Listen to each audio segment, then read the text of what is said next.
അപ്പോൾ ഈ മോണരോഗം പല്ലിലെ എല്ലിൻ്റെ സപ്പോർട്ടിനെ ബാധിക്കുമ്പോഴാണ് അത് തീവ്രത എഴുതിയിട്ട് കുറേ പ്രശ്നങ്ങൾ ഉണ്ടാവുന്നത്. വളരെ സാധാരണയായിട്ട് കാണുന്നതും എന്നാൽ അധികം പ്രാധാന്യം നൽകാത്തതും ഒരു രോഗമാണ് മോണരോഗം എന്ന് പറയുന്നത്. കേരളത്തിൽ തന്നെ 90% ആൾക്കാരിലും ഈ പറയുന്ന മോണരോഗം കാണപ്പെടുന്നുണ്ട്. അതിൽ 55% തീവ്രത ഏറിയ ഒരു രീതിയിലാണ് ഈ മോണരോഗം കാണപ്പെടുന്നത്. അപ്പോൾ ഈ മോണരോഗം ആരിലൊക്കെയാണ് കാണുന്നതെന്ന് നമുക്ക് നോക്കാം. മോണരോഗം പ്രധാനമായിട്ടും വായ ശുചിത്വം ഇല്ലാതെ വെക്കുന്നവരിലാണ് കൂടുതലായിട്ട് കാണുന്നത്. അതായത് വായിൽ നമ്മളുടെ പല്ലിൻ്റെ മുകളിൽ ഡെപ്പോസിറ്റ്സ് നിറഞ്ഞിരിക്കുന്നത് കൂടുതലാകുമ്പോഴാണ് ഈ പറയുന്ന മോണരോഗം ഉണ്ടാകുന്നത്. അതേപോലെ പ്രമേഹ രോഗികളിൽ മോണരോഗം കൂടുതലായിട്ട് കാണപ്പെടുന്നു. പിന്നെ പ്രഗ്നൻസി ടൈമിൽ നമ്മുടെ ഹോർമോണിന് ചില വ്യത്യാസങ്ങൾ ഉണ്ടാകുന്നത് കൊണ്ടാണ് ഈ മോണരോഗം കൂടുതലായിട്ടും പ്രഗ്നൻസി ടൈമിൽ കൂടുതലായിട്ട് അവർക്ക് കാണപ്പെടുന്നത്. പിന്നെ ഈ സ്ട്രെസ്സ് കൂടുതലായിട്ട് അനുഭവിക്കുന്നവർക്കും ഈ പറയുന്ന മോണരോഗം ഉണ്ടാവാറുണ്ട്. പിന്നെ ചില vitamin deficiency, vitamin A, vitamin B, C, D എന്നീ ഡിഫിഷ്യൻസി ഉള്ളവർക്കും ഈ പറയുന്ന മോണരോഗം ഉണ്ടാവാൻ സാധ്യതയുണ്ട്.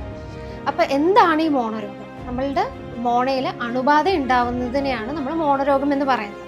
അപ്പോൾ ഈ മോണരോഗം പല്ലിലെ എല്ലിൻ്റെ സപ്പോർട്ടിനെ ബാധിക്കുമ്പോഴാണ് അത് തീവ്രത എഴുതിയിട്ട് കുറേ പ്രശ്നങ്ങൾ ഉണ്ടാവുന്നത്. അതായത് പല്ലിന് ഇളക്കം വരിക, പല്ലിന് വേദന വരിക, ഇങ്ങനത്തെ പ്രശ്നങ്ങളൊക്കെ ഉണ്ടാവുന്നതിനെയാണ് നമ്മൾ പെരിയോഡോണ്ടൈറ്റിസ് എന്ന് പറയുന്നത്.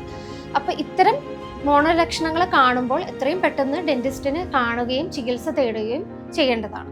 അപ്പോൾ എന്തൊക്കെയാണ് ലക്ഷണങ്ങൾ എന്ന് നമുക്ക് നോക്കാം.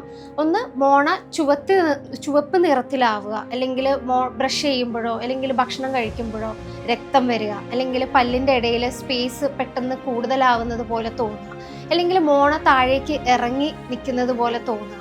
ചിലവർക്ക് പഴുപ്പുണ്ടാവാം മോണയിൽ, ചിലവർക്ക് നല്ല പെയിൻ ഉണ്ടാവാം, ചിലവർക്ക് പല്ലിന് ചെറിയൊരു ഇളക്കവും വരാം. അപ്പോൾ ഇതൊക്കെയാണ് പ്രധാന ലക്ഷണങ്ങൾ. അപ്പോൾ ഇത് വരാതിരിക്കാനായിട്ട് നമുക്ക് എന്താ ചെയ്യാൻ പറ്റുക? നമുക്ക് പല്ല് ശുചിത്വത്തോടെ വെക്കുക, ബ്രഷിങ്ങിൽ ശ്രദ്ധ കൊടുക്കുക, 2 തവണ ബ്രഷ് ചെയ്യുക, മൗത്ത് വാഷുകൾ യൂസ് ചെയ്യേണ്ട സ്ഥലത്ത് മൗത്ത് വാഷ് യൂസ് ചെയ്യുക. പല്ലിൻ്റെ ഇടയിൽ ഭക്ഷണം കെട്ടി നിൽക്കുന്നുണ്ടെങ്കിൽ അത് ഫ്ലോസ് അല്ലെങ്കിൽ ഇന്റർഡെന്റൽ ബ്രഷ് ഉപയോഗിച്ചിട്ട് അത് ക്ലീൻ ചെയ്യുക. ദന്തക്ഷയം എന്തെങ്കിലും ഉണ്ടെങ്കിൽ പല്ല് ഫില്ലിങ്സ് ചെയ്യേണ്ടത് അപ്പം തന്നെ ചെയ്യുക. അപ്പോൾ ഇതൊക്കെ ശ്രദ്ധിച്ചാൽ തന്നെ നമുക്ക് മോണരോഗം തടയാൻ പറ്റും. ഇനി ഇതിൻ്റെ ചികിത്സാ രീതികൾ എന്തൊക്കെയാണ്? നമ്മൾ ചികിത്സ ചെയ്യുന്നതിന് മുന്നേ ചില കാര്യങ്ങൾ നമ്മൾ കണക്കിലെടുക്കും. ഒന്ന്, പേഷ്യൻറ്റിൻ്റെ വയസ്സ്, പിന്നെ പേഷ്യൻറ്റിന് വേറെ എന്തെങ്കിലും അസുഖങ്ങൾ ശാരീരികമായിട്ടുണ്ടോ, അതായത് ഷുഗർ ഉണ്ടോ, പ്രഷർ ഉണ്ടോ, അല്ലെങ്കിൽ കാർഡിയാക് സംബന്ധമായ വേറെ എന്തെങ്കിലും അസുഖങ്ങളുണ്ടോ, പിന്നെ പേഷ്യൻ്റ് എത്രത്തോളം ഈ ട്രീറ്റ്മെൻറ്റിന് കോപ്പറേറ്റ് ചെയ്യും, അതൊക്കെ വെച്ചിട്ടാണ് നമ്മൾ ഒരു ട്രീറ്റ്മെൻറ്റ് പ്ലാന് ഒബ്സർവ് ചെയ്യുന്നത്. അപ്പോൾ ഫസ്റ്റ് ട്രീറ്റ്മെൻറ്റ് എന്ന് പറയുന്നത് പല്ല് ക്ലീൻ ചെയ്യുക തന്നെയാണ്. നിങ്ങൾ ഡെൻറ്റിസ്റ്റിൻ്റെ അടുത്ത് 6 മാസത്തിലൊരിക്കൽ അല്ലെങ്കിൽ കൊല്ലത്തിലൊരിക്കൽ ചെന്ന് സ്കെയിലിംഗ് ചെയ്യുക. അതായത് പ്രൊഫഷണലായിട്ട് പല്ല് സ്കെയിലിംഗ് ചെയ്ത് വൃത്തിയിൽ സൂക്ഷിക്കുക. പിന്നെ രണ്ടാമത്തെ ട്രീറ്റ്മെൻറ്റ് പ്ലാൻ എന്ന് പറയുന്നത് ഫ്ലാപ്പ് സർജറിയാണ്. ഫ്ലാപ്പ് സർജറി എന്ന് കേൾക്കുമ്പോൾ പേടിക്കേണ്ട ആവശ്യമൊന്നുമില്ല. അത് ജസ്റ്റ് പേര് മാത്രമേ ഉള്ളൂ. അതൊരു ഡേ കെയർ പ്രൊസീജിയറാണ്. നമ്മൾ 1 അവറിൽ ചെയ്യുന്ന ഒരു പ്രൊസീജിയറാണ്.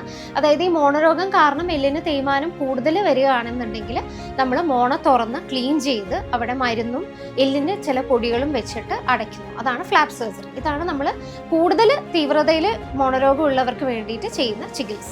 അപ്പോൾ ഇത് കൂടാതെ ചിലവർക്ക് മോണരോഗം അത്രയും തീവ്രത സ്റ്റേജിൽ എത്തുമ്പോഴാണ് നമ്മളെ വന്ന് ചികിത്സ തേടി വരുന്നത്.